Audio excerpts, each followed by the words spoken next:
So hey guys, this is Khushi Tyagi. तो अभी बहुत ज़्यादा एक न्यूज़ जो है वो रिसेंटली बहुत ज़्यादा ट्रेंड में है कि बाबा बागेश्वर जो पर्ची बनाते हैं, क्या वो रियल होती है या फेक होती है।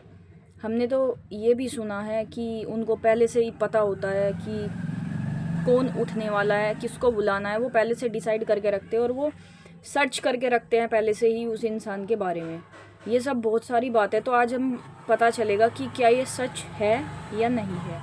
ठीक है, तो वीडियो के लास्ट तक बने रहिएगा, आपको कुछ अच्छी चीज़ ही सीखने को मिलेगी, कुछ बुरा नहीं मिलेगा, इस बात की मैं गारंटी देती हूँ। और अगर हमें कहीं से कुछ अच्छी चीज़ सीखने को मिले तो हमें सीखनी चाहिए। ठीक है, इसका ये नहीं कि आप मेरी वीडियोस देखें या नहीं देखें, उससे कोई फ़र्क नहीं पड़ता, बट द थिंग इज़ कि आपको सही गलत में डिफरेंस, जो एक माइनर डिफरेंस होता है, वो करना आ जाएगा अगर आप इसको पूरा देखोगे तो। और आपकी मर्ज़ी है, देखना हो तो देखो, नहीं देखना तो आप स्क्रॉल कर सकते हो, चॉइस इज़ योर्स। ठीक है, तो हमने काफ़ी बार सुना है कि बाबा बागेश्वर जो है वो पर्ची बनाते हैं। हमने उनकी कुछ वीडियोस भी देखी थी कि वो बचपन से ही ये काम कर रहे हैं। कुछ लोग उनको फ्रॉड बोलते हैं, कुछ लोग उनको सही बोलते हैं, और सही वाले भी बहुत सारे हैं। उनके भीड़ देखेगी तो सेलिब्रिटी भी फेल है, उनके पास इतनी भीड़ होती है, पब्लिक की, इतने फैंस हैं उनके, बहुत सारे फैंस हैं, आप देखते हो। एक सेकंड, ओके गाइज, शोर बहुत है अभी, मतलब रोड की आवाज़ आती है यहाँ पे, तो इसी वजह से बीच में डिस्टर्ब होता है। आई होप आपको ये माइंड इट नहीं करेंगे आप। ठीक है, द थिंग इज़, हम कोई रिपोर्टर नहीं है, हर एक आम इंसान कोई रिपोर्टर नहीं होता, हर एक आम इंसान कोई ऑफिसर नहीं होता, हर एक आम इंसान को, किसी को भी वहाँ जाने की इतनी अथॉरिटी नहीं होती कि कोई वहाँ जाके सच का पता चले। ठीक है, और हर एक आम इंसान कोई भी सीआईडी या कोई भी पब्लिक ऑफिसर नहीं होता जिसके पास ये चांस होता है कि वो जाके हकीकत को समझे, वहाँ क्या हकीकत है क्या नहीं है। ठीक है, और कोई भी हर कोई भी रिपोर्टर नहीं होता। तो ऐसे में आपको क्या सोचना चाहिए कि क्या सही है क्या गलत है। हमारा माइंड स्टक करता है बीच में कि क्या सही है क्या गलत है। तो इस पोजीशन पे, इस सिचुएशन पे हम क्या कर सकते हैं वो देखिए। द फर्स्ट थिंग इज़, ऐसी सिचुएशन पे हमें देखना चाहिए कि उसमें बाबा बागेश्वर जो भी बोलते हैं या जो भी करते हैं उसमें अच्छी चीज़ क्या है, उसमें पॉइंट आउट करो अच्छी चीज़ और बुरी चीज़। अब आपको ये कैसे पता चलेगा कि अच्छी चीज़ कौन सी है और बुरी चीज़ कौन सी है। ठीक है, तो देखो, कोई भी मैजिक से रिलेटेड चीज़ हो, चाहे कोई भी बाबा हो, कोई भी बाबा हो, स्वयं भगवान अल्लाह या कोई भी, अगर खुद भी धरती पे से उतर के आके तुम्हें कोई चमत्कार दिखाएं, कभी भी मैजिक पे यकीन नहीं करना चाहिए। ठीक है, बट हाँ, ऐसा नहीं है कि हम मैजिक पे यकीन नहीं करते तो हम उनको बुरा भला कहें, नहीं, उनके मैजिक पे यकीन मत करो, बट द थिंग इज़, जो वो अच्छा काम करते हैं उसको पॉइंट आउट, उसको भी उसके साथ गलत कैटेगरी में ले जाने की कोशिश ना करें। द थिंग इज़, सेकंड चीज़, वो अच्छा काम क्या करते हैं, वो अपने हिंदुओं को समझाते हैं कि हमारे लिए क्या गलत है क्या सही है, तो हमें उनकी उस चीज़ को अपने दिमाग में रखना चाहिए। ठीक है, और जो मैजिक वाली चीज़ है उसको छोड़ देना चाहिए, क्योंकि देखो, हर एक इंसान कोई रिपोर्टर नहीं होता, हर एक इंसान के पास इतना हक नहीं है कि वो वहाँ जाके पता कर पाए कि क्या सच्चाई है क्या नहीं। मैं यहाँ पे बैठी हूँ, मेरे को भी नहीं पता कि क्या हकीकत है क्या नहीं, बट द थिंग इज़, मैं डिफरेंस जो है बीच में एक हकीकत का और एक झूठ का जो डिफरेंस है उससे मैं क्लियर हूँ।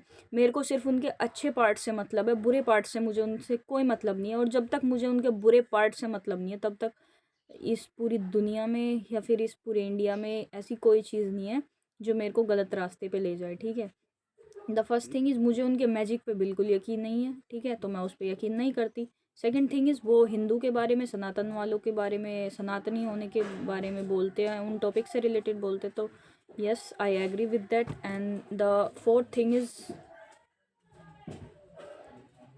कुछ लोग मेरे को देख रहे थे। ठीक है, द फोर्थ थिंग इज़, मैं उनको सपोर्ट करती हूँ। वाई? क्योंकि वो अपने हिंदू धर्म के बारे में बताते हैं, जो कि अच्छी चीज़ है, इसमें कोई बुरी चीज़ नहीं है, तो मैं उस चीज़ को सपोर्ट करती हूँ। वो बोलते हैं ना, इंसान बुरा नहीं होता, उसकी आदतें बुरी होती है, तो हमें उनकी आदतों को नहीं एक्सेप्ट करना है। इंसान के साथ तुम भले ही रहो या ना रहो, लेकिन उनकी आदतें नहीं करनी होती एक्सेप्ट। ठीक है, तो ऐसी बाबा बागेश्वर नाथ के साथ है कि हम उनके, जो आपको लगता है कि ये चीज़ ठीक नहीं है, उस चीज़ को छोड़ दो, उसको तुम खुद से एक्सेप्ट मत करो ना। जब तुम उसको खुद एक्सेप्ट नहीं करोगे तो तुम्हें फ़र्क भी नहीं पड़ने का कि वो बुरे हैं अच्छे हैं, तुम किसी को ऐसा पॉइंट आउट नहीं करोगे, क्योंकि अच्छाई और बुराई इंसान के सबके अंदर होती है। ठीक है, ये दो पार्ट है, ये दो, ये मान लो आप, ये दो supplementary and complementary of each others, अच्छाई और बुराई। ठीक है, ये दोनों एक साथ चलती हैं। अगर किसी इंसान के अंदर अच्छाई है तो उसके अंदर बुराई भी होगी, द थिंग इज़ कि तुम उनकी अच्छाइयों को एक्सेप्ट करो एंड बुराइयों को नेगलेक्ट करो, ठीक है। ये होता है एक माइनर डिफरेंस किसी के भी बारे में जानने का। अब आपको मेरी वीडियो में जो चीज़ बुरी लगी हो, आप उस चीज़ को माइंड आइट मत करो, मीन इट मत करो उस चीज़ को, लेकिन जो चीज़ अच्छी लगी हो आप उस चीज़ को अपने डेली लाइफ में कर सकते हो, यूज़ कर सकते हो, ठीक है। वो चीज़ आपको अफेक्ट नहीं करनी चाहिए। तो यही होता है, अगर हम किसी बुरे इंसान को भी देख रहे हैं तो उसके अंदर की सिर्फ अच्छाइयाँ अपने साथ रखो और बुराइयाँ छोड़ दो, ठीक है। ऐसे पॉइंट आउट करना होता है गाइज, ठीक है। अगर आप ऐसे पॉइंट आउट करना सीख जाओगे तो या आप एक अच्छे human being with minded person हो जाओगे, क्योंकि आपको बेसिक डिफरेंस पता चल जाएगा कि अच्छाई क्या होती है, बुराई क्या होती है, ठीक है। जब आप बेसिक डिफरेंस करना सीख जाओगे तब आपको बिल्कुल भी परेशानी नहीं आने की कि क्या चीज़ अच्छी है क्या चीज़ गलत है, क्योंकि अच्छाई और बुराई तो हर एक इंसान में होती है गाइज। कोई भी इंसान अच्छा नहीं है। आपको लगता है वो इंसान अच्छा है या वो इंसान अच्छा है, नहीं, उनके अंदर भी बुराई है। द थिंग इज़ आप सिर्फ उनकी अच्छाइयों को देख रहे हो, ठीक है, आप उनकी बुराइयों को नहीं देखते। ऐसी बुरे इंसान के साथ होता है, आप सिर्फ उनकी बुराइयों को देखते हो, अच्छाइयों को नहीं देखते। तो जिस दिन आप उनकी बुराइयों को छोड़ के अच्छाइयाँ देखने शुरू कर दोगे, वो इंसान आपको अच्छा लगता है ऑटोमेटिक। अच्छा इंसान आपको कौन लगता है? जिनकी आप सिर्फ अच्छाई देखते हो। और बुरा कौन लगता है? जिनकी आप सिर्फ बुराई देखते हो। ओके, तो यही था, ठीक है। और एक बात हमेशा याद रखनी चाहिए कि अगर हम किसी इंसान को बुरा बोल रहे हैं तो बुराइयां हमारे अंदर भी है। जब तक हम अपने आप को अच्छा नहीं कर सकते तब तक हमें दूसरे को बुरा बोलने का कोई हक नहीं है। हम उसकी आदतों को बुरा बोल सकते हैं, लेकिन इंसान कभी बुरा नहीं होता।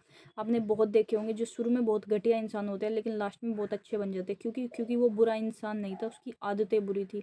और जब इंसान अपनी आदतें छोड़ देता है तो वो इंसान एक अच्छा इंसान बन जाता है। तो गाइज, अपनी आदतों पे काम करो, किसी को बुरा भला मत कहो। जो जैसा कर रहा है उसको करने दो, उसकी बुराइयां मत एक्सेप्ट करो, उसकी अच्छाइयाँ एक्सेप्ट करो और उसकी बुराइयों के लिए लड़ो। उसकी बुराइयों पे कमेंट्स उठाओ। ये नहीं होता कि उसको ही बुरा बोला, नहीं, उसकी आदतों को बुरा बोलो, उस इंसान को बुरा मत बोलो। और बागेश्वर जी बहुत अच्छा काम कर रहे हैं, मेरे को कोई प्रॉब्लम नहीं है। वो हिंदू धर्म को जगा रहे हैं, मुझे बहुत अच्छा लगता है। बट आज तक मैंने ना उनके मैजिक पे यकीन करा, ताकि इससे मुझे भी बुरा नहीं लगता, मुझे भी फ़र्क नहीं पड़ता। वो मैजिक करते अच्छी बात है, जो मानते हैं मानते हैं, मैं नहीं मानती, लेकिन उनके जो अच्छे काम है उनको मैं नेगलेक्ट नहीं कर सकती। जो उन्होंने पद यात्रा करी थी उसको मैं नेगलेक्ट नहीं कर सकती। जो वे अच्छे काम करते हैं उनको हम नेगलेक्ट नहीं कर सकते, ठीक है। तो आई होप आपको समझ आया होगा। और अगर आपको समझ आया होगा तो प्लीज़ इसको अप्लाई ज़रूर करना अपनी लाइफ में। और अगर आपको और भी ऐसी वीडियोस जाननी है और अगर आप जानना चाहते हैं अपनी लाइफ के बारे में, हम कैसे चीज़ों को संभालें, कैसे चीज़ों को समझें, क्या सही होता है क्या गलत होता है, ठीक है, लाइफ में क्या क्या चीज़ें जो आपको प्रॉब्लम देती है, आप वो यहाँ पे शेयर कर सकते हैं और मेरे से पूछ सकते हैं, ठीक है। Bye bye, see you guys.